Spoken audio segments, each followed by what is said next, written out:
There we are connected. Hi, everyone. So lovely to have you here. I'm really hoping for good, strong connection today. I'm really hoping for that. Um, it's already bouncing around a little bit, but uh, I do want to say hi, Diane. Nice to see you. Big hugs to you, my friend. I am in a beautiful, beautiful place. Um, with beautiful weather. So I want to say hi to everyone. Hi, Chloe. Hi, Joanne, Rosie, Sue. Sorry if I missed anyone. And with YouTube, if you don't sign on and say hi, then I don't know you're there, but that's quite all right. Some people like to just hang back. I want to send a real particular little hug, well, big hug, gentle hug to our friend Ruth in Israel because I know that she has had a medical procedure recently. So that's nice. Hi, Robin. Hey, Cheryl.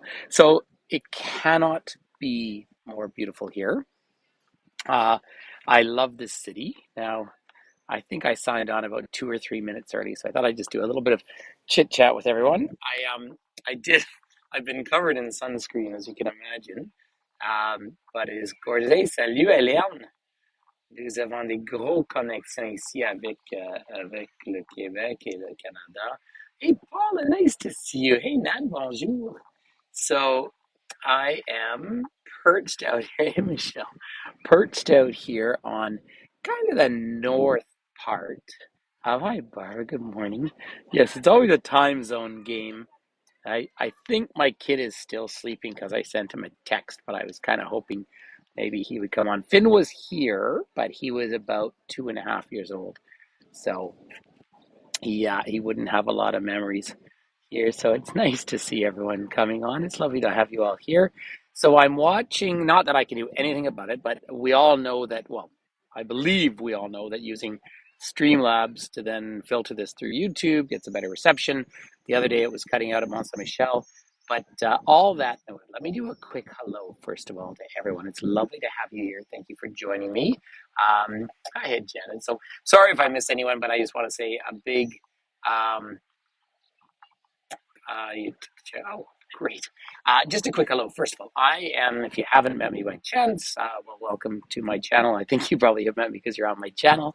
Um, Feel free to tell your friends and so forth that we're live right now. But I am in the city of Saint-Malo or Saint-Malo here in the region of Brittany in France. Now I want to tell you about it, but I actually just want to give you a chance because when we talk about beautiful, ready for this? Now the tide is way, way, way out. So I can't sing any Blondie for you, and it'll take about 7 or 8 hours before I can say, the tide is high, but I'm moving on. But there's warnings about this path over to this island because twice a day it becomes isolated. Um, Thanks for mentioning to do the likes, but I just want everyone to enjoy this. It is, Diane, it is a spectacular day. So where am I? So I'm about a 4-hour drive west from Paris, almost kind of due west. Yesterday, of course, I was at the Mont Saint Michel, had some reception issues, but it was a treat to have you all there, of course. The famous old abbey that goes back to, well, 708 is kind of the line. People have been living here in Brittany for 35,000 years. So let's put that in some perspective.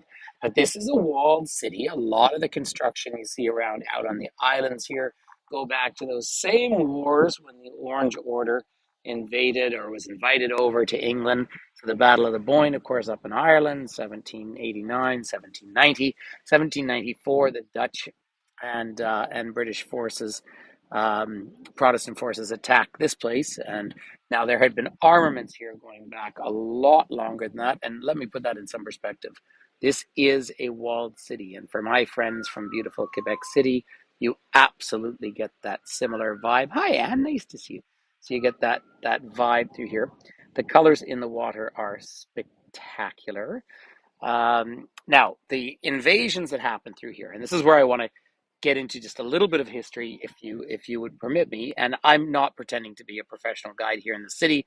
I think this would be a lifetime of study to really know this place. but I've always loved it. I've been traveling here since, I think the first time I was here, I was age 19. So that was like 3 or 4 years ago, roughly. But I always come back. And to me, it's perfect. It's 1 hour, just slightly under 1 hour drive from the Mont Saint Michel. And this is just a natural place to come. This morning with the family I'm traveling with on this particular tour, we walked the whole walls and from the hotel, which is along the beach. That was about a 5 kilometer, about a 3.5 mile loop, just to put it in some perspective. So it is effectively fully walled. I mean, it's an incredible place, but the maritime history here is so incredibly rich, and there's a deep historical connection to Canada. But let me please just back up for a minute and talk about the migrations here. So people have been living here for about 35,000 years, on and off, and of course in the caves in the south and the Basque Country, people date back 40,000 years, the migrations of people as the ice left the north. But the Celtic migrations, this is the only place really on mainland Europe where Celtic languages are still spoken. However, they are insular languages. That means they come from the islands. And that is because basically what is spoken in Brittney, aside from French, which of course overwhelmingly dominates it, is Breton, which is a Celtic language, and it's most closely related to Cornish, which is a there's some efforts to revive it, but it's effectively not a used language day to day. And then, of course, to Welsh, and then as you go further north. So there was actually a migration into the British Isles that then came down through here.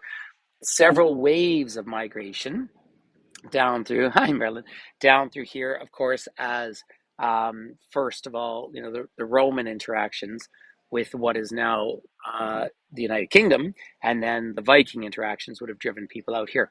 Now, up around here, very little Breton spoken. It's amazing that at the turn of the last century there would have been 1 million speakers, and now there's fewer than 200,000. One forgets, or one may not know, that the country of France, incredibly centralized around Paris, and during the last few incarnations of the republics, we're in the Fifth Republic now, really clamped down and showed no regional support for languages. Now you have young people doing bilingual school, the way we see in Canada and so forth.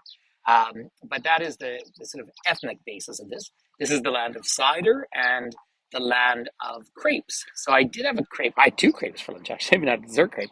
I didn't actually have a cider, but it's probably in the book. So let me just turn around again.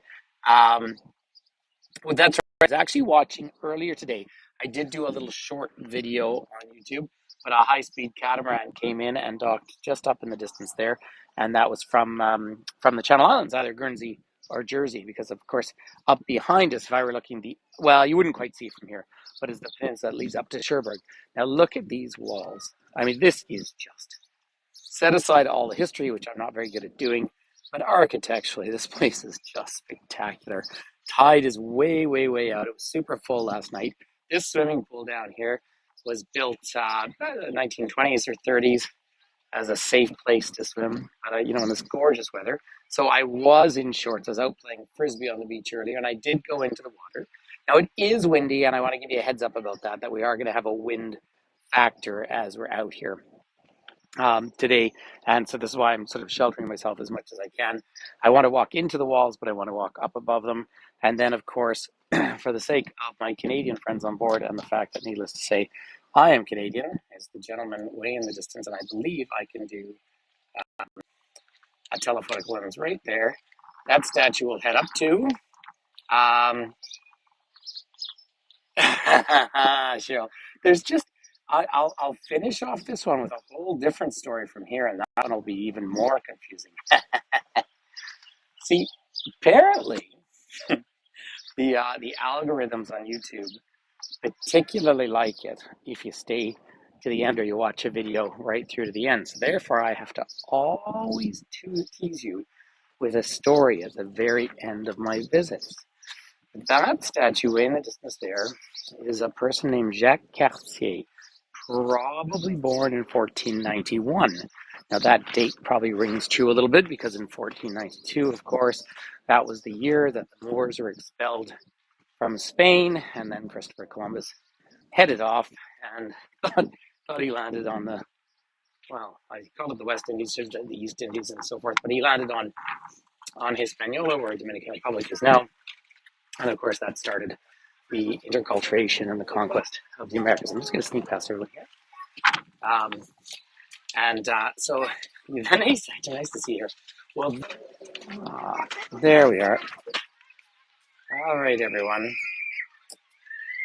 I'm very, very sorry. There's absolutely no reason this should be cutting out at all. You can imagine it's quite frustrating for me, and I know it is for you.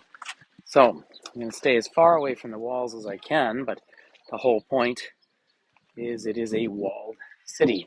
Now, I don't know how much you caught there, but the Duchy of Brittney was assumed into France after in the early 1500s.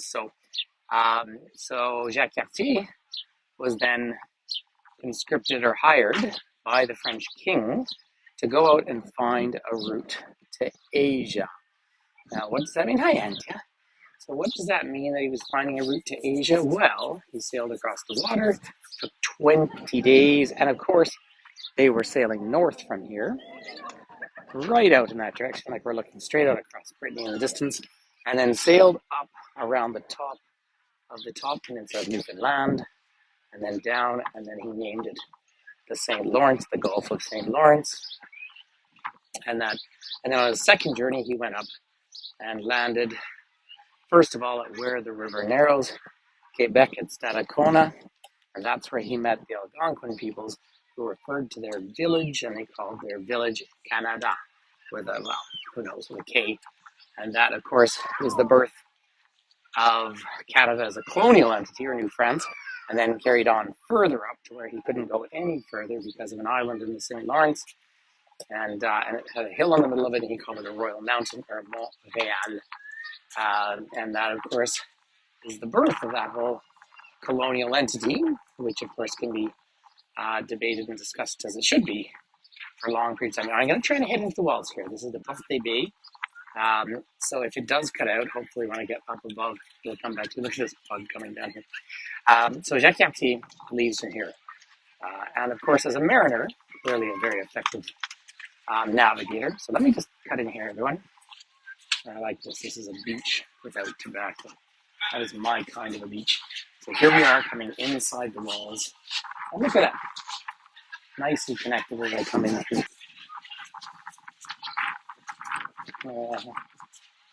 And now this works. There we are. Back again.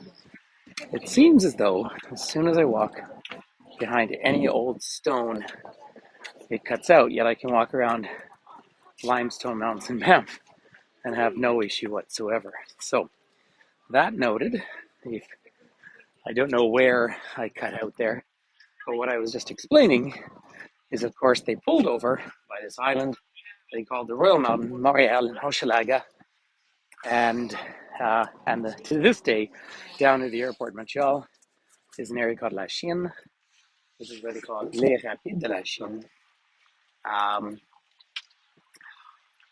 And that's because they were hired to go and find the route through to Asia. They felt that there was still a space through the middle, but of course that led to the settlement.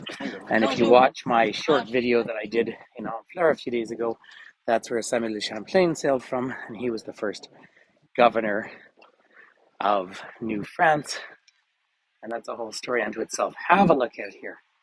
By the way, if you know anything, just bouncing around a little bit here, but if you know anything about old maritime battles, they would use ships loaded with munitions and blow them up.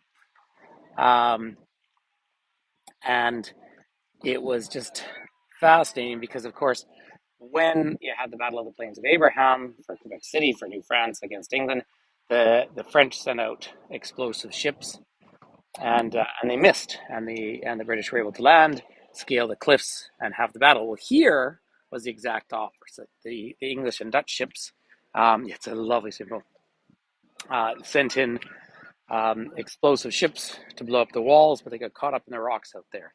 And that's why you have so much spectacular texture to this water. Now, this place gets cool and, of course, stormy and windy in the winter, but look at it today. Like, it is